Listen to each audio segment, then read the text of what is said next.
The desert stretched endlessly, a sea of golden sand rippling under the merciless sun. My throat burned, my lips cracked, and every step felt like dragging a corpse through an abyss. I had lost track of time, hours, days, maybe even weeks. The only thing I knew for certain was that if I didn't find water soon, I would die here. The wind howled like a wraith, whipping grains of sand into my eyes, blurring my vision. My legs wobbled. I fell to my knees, coughing up dust.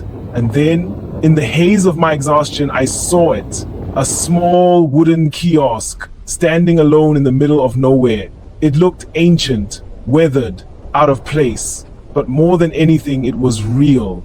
With the last remnants of my strength, I stumbled toward it. A rusted tap jutted out from one of the wooden posts. Beneath it, a metal cup sat on a shelf, filled with water. My heartbeat thundered in my ears. Could this be real? Or was my mind unraveling in its final moments? I reached for the cup, hands trembling. As I lifted it, I noticed something inscribed at the bottom. If you want more water, pour this on the tap. I stared at the words, my breath hitching. A sick joke? A cruel test? My body screamed for relief. I had no way of knowing if this was real or a hallucination, but I was dying.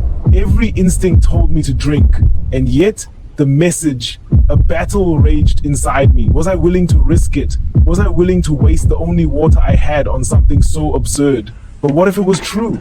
Swallowing my doubt, I lifted the cup and tipped it over the rusted tap.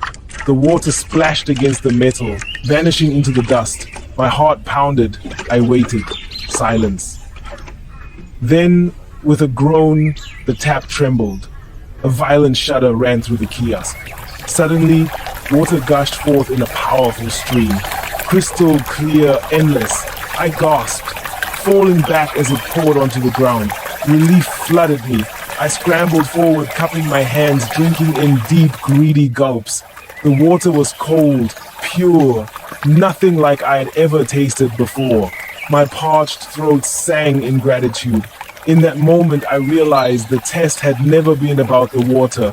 It was about trust. The choice to obey despite uncertainty had opened the door to abundance. Had I clung to fear, I would have perished in the desert, clutching a cup too small to save me. Obedience in tough times often demands sacrifice, but it paves the way for greater provision. I had taken a risk, poured out the little I had, and received more than I could have ever imagined.